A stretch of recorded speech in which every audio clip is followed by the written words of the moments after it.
Welcome to the Digital Marketing Insights podcast, brought to you by Brightside Digital.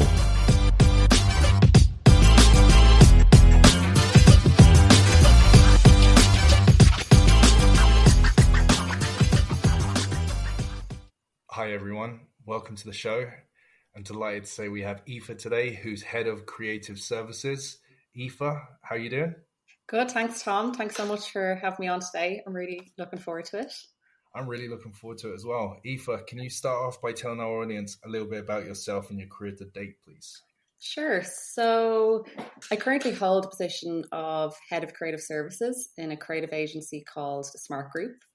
So there I manage creative and marketing projects for clients in both a graphic and digital design capacity.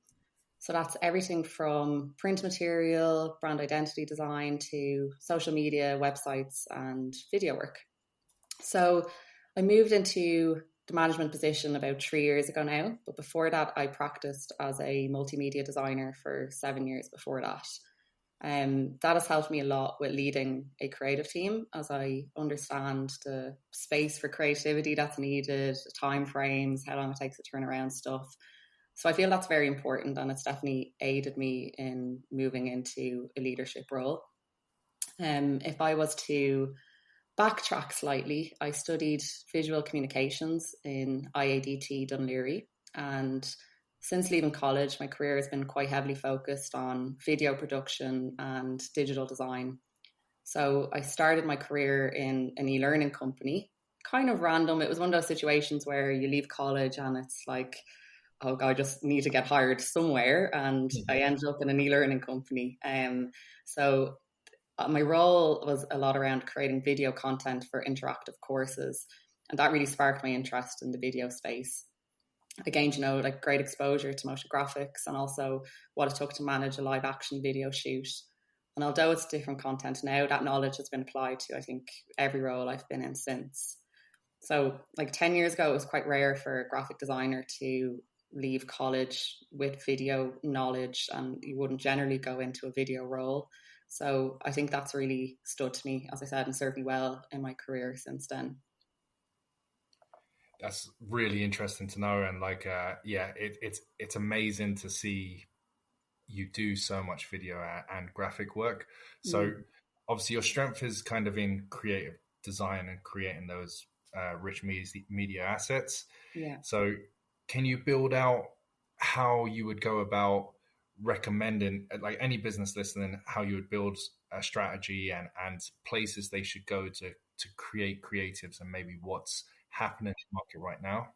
Yeah, absolutely. I think first of all, it's no matter who you're working with, you need to gain a deep understanding of their business and, where they're positioned. And, sometimes we would work on brand identity projects from scratch. So we'd have to position them ourselves. And that would be through, competitor research. And I guess that's key. There's always someone out there who's doing basically the same as what you plan to do or the company you're working for plans to do. It's very rare that it's a completely new kind of topic. So there's always inspiration in competitors. So that would be my main go-to. Like, let's say I'll pick randomly, it's a candle company that I need to work for and they want a strategy.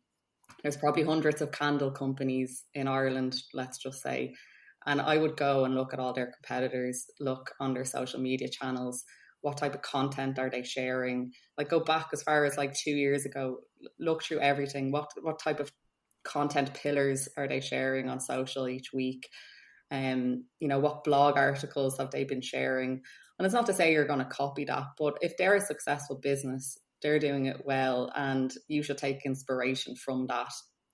Make it your own. It's inspiration really, and I'd say it's all down to competitors. And as I said, it's understanding the needs of the business owner. Like, if it is, let's say, a branding project, the business owner is going to have their own wants and needs and likes when it comes to design. So it's understanding what they want to achieve by maybe setting up like a brand identity workshop at the start of a project. And that's when you really deep dive into their likes and dislikes and of course, if we're the creative agency that's positioning them, we'd recommend kind of the best strategy to take. But you do have to listen to your client also and listen to what they want to achieve.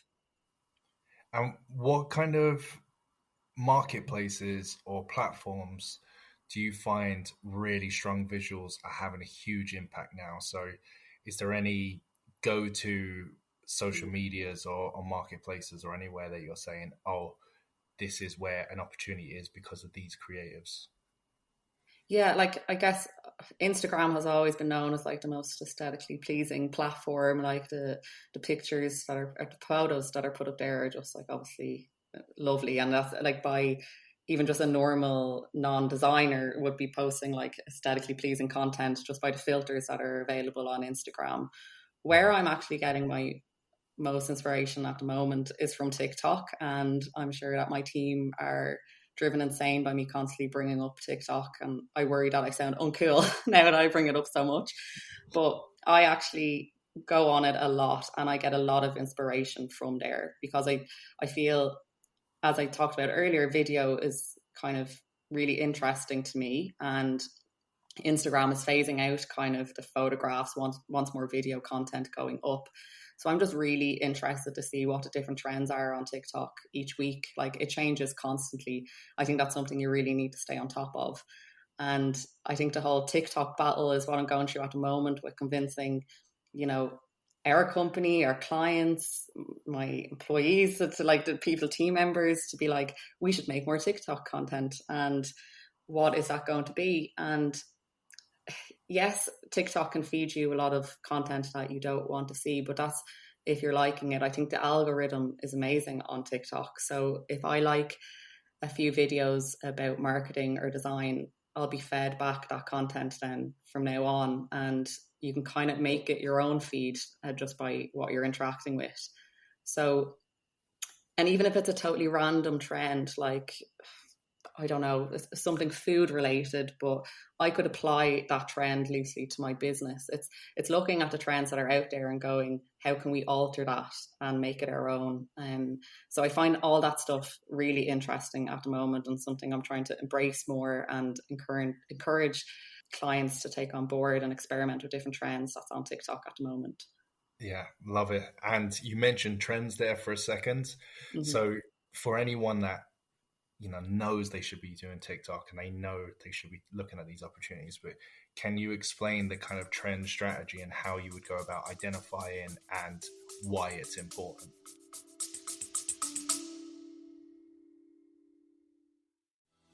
Are you tired of working a job you hate? I'm Mark Savant, host of the After Hours Entrepreneur Podcast, and I know that feeling.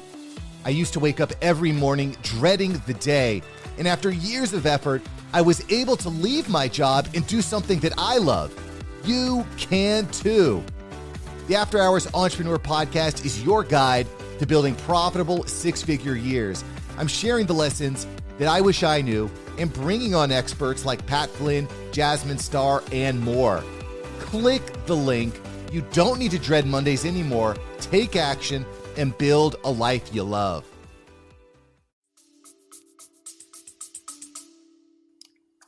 Yeah, I mean, for me, it's maybe I'm on TikTok too much. I'd just be like, oh, I know that's a trend because I'm seeing it every day on my feed.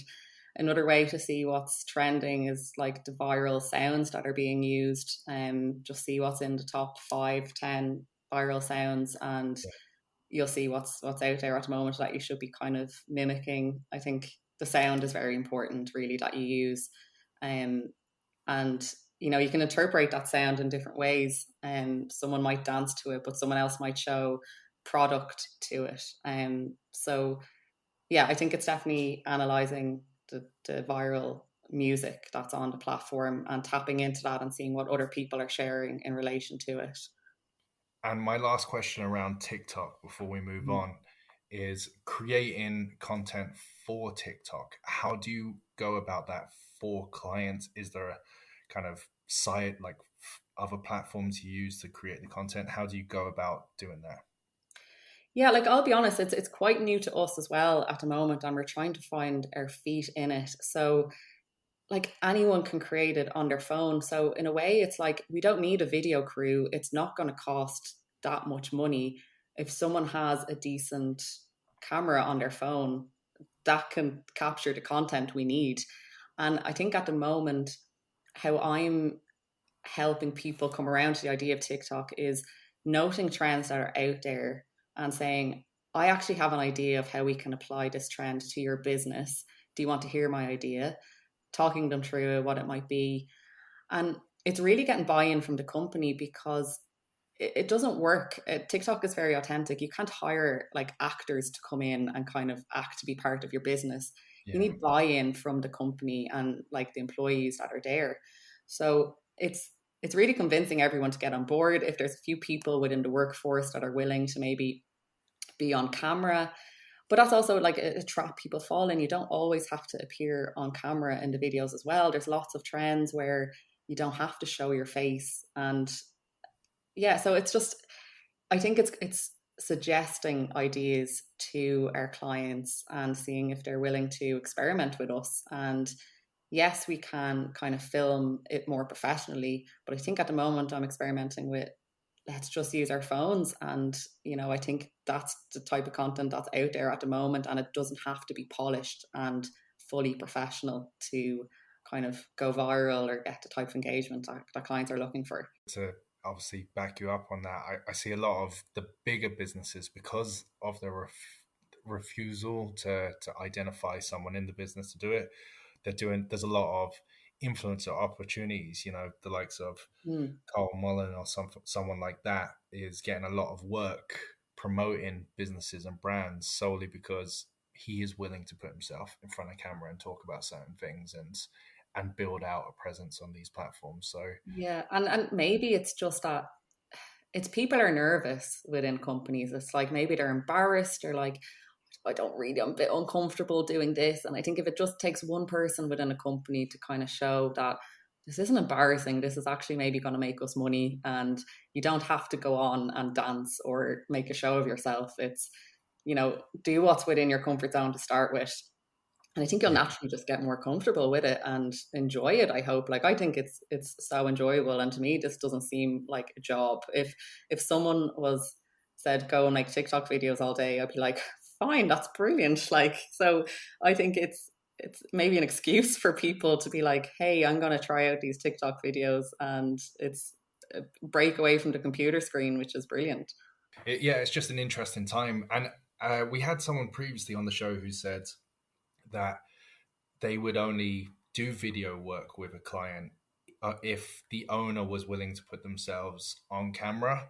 Do you think if you had that kind of policy, I'm not saying for you guys to have it, but if you had that kind of policy, could you see buy-in further, like with others in the company, if the boss, if the original owner was going to be the creator and then everyone else would follow that? I actually think that it is more so people not in leadership roles that might influence the company more. Like there might always be that stigma, like, oh, leadership, like it's if it's the owner doing it, it's their company, you know, they're fully immersed in it and trying to convince people.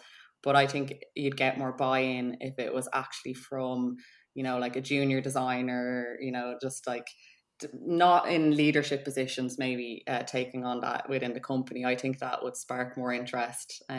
Of course, you have to lead from the top down as well, and it would be like interesting to see the owner of the company doing it, because a lot of the time the owner of the business might be too busy to partake in TikTok videos. So seeing that would be like really interesting. And if they were willing to kind of test the water first, I think everyone would also love that. I'd be like, yeah, please, let's try it out and see how that works.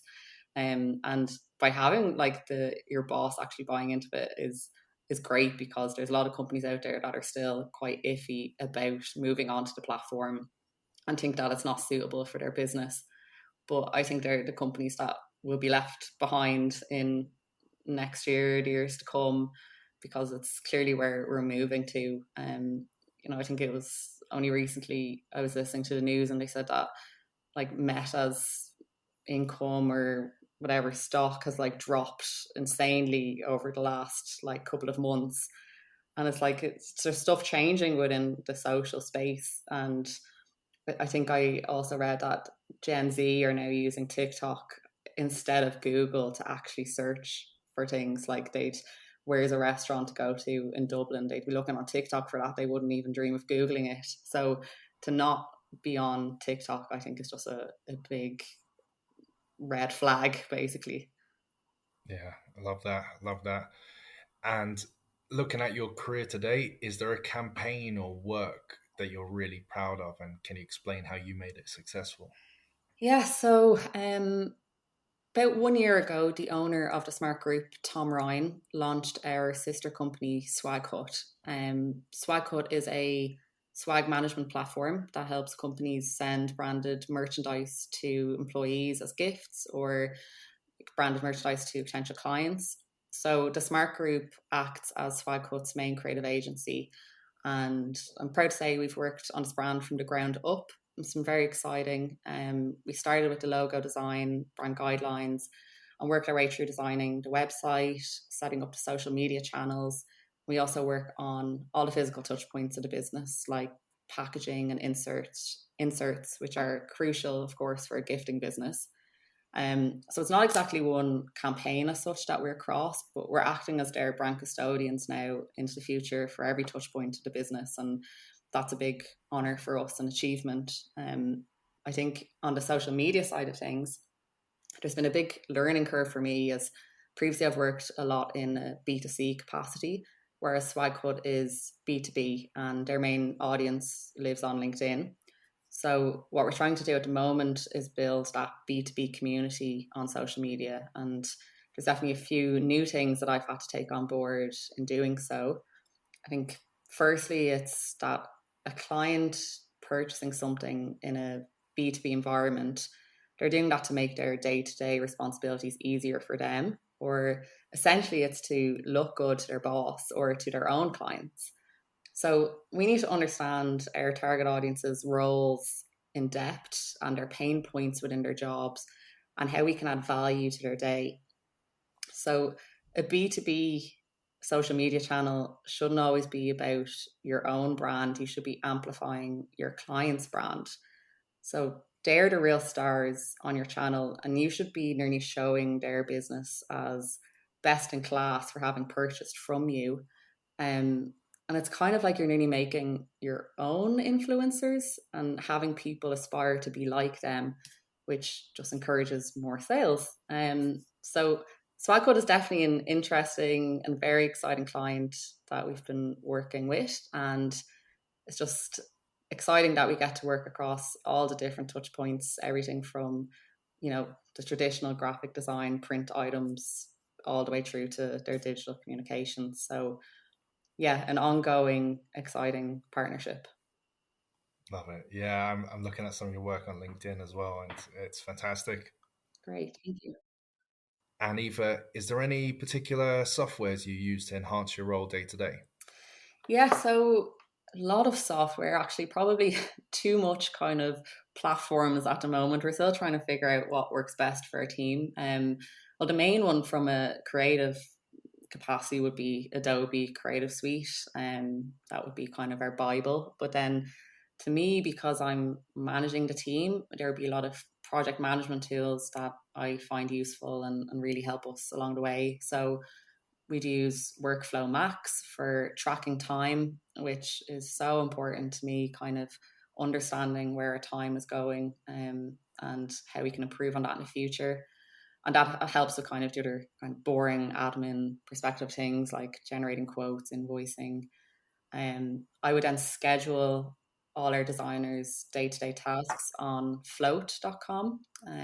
So love that platform. And then anyone that knows me would know I'm a keen lover of a Google Sheet or Google Doc. And I find no matter what platform software I use, I nearly always revert back to that because I just find having a live document that is easy for everyone to understand and access is just key. So I do love a good spreadsheet, which is very nerdy.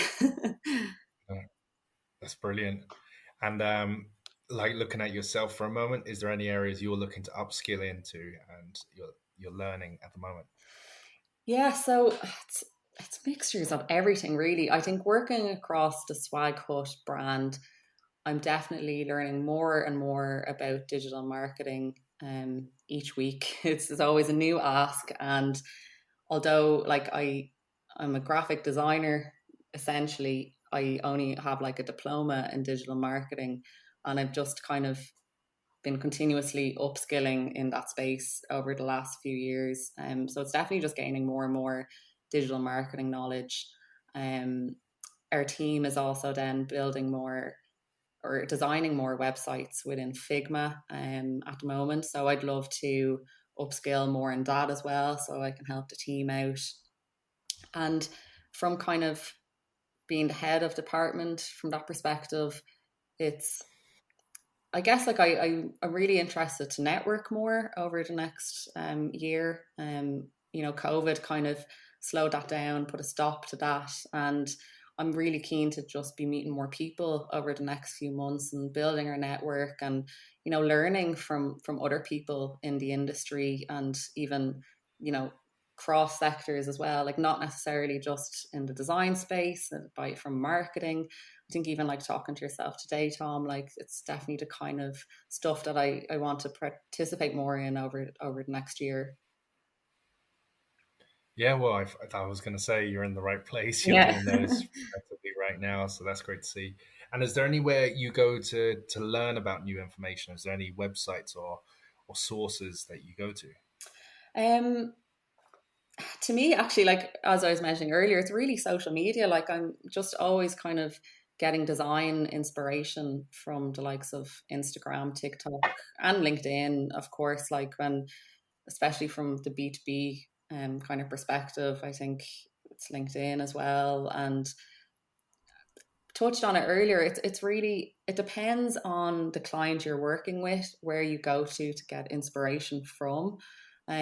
So once you understand who you're working with, then it's just doing a load of research about their competitors, and that's where I get most of my inspiration from.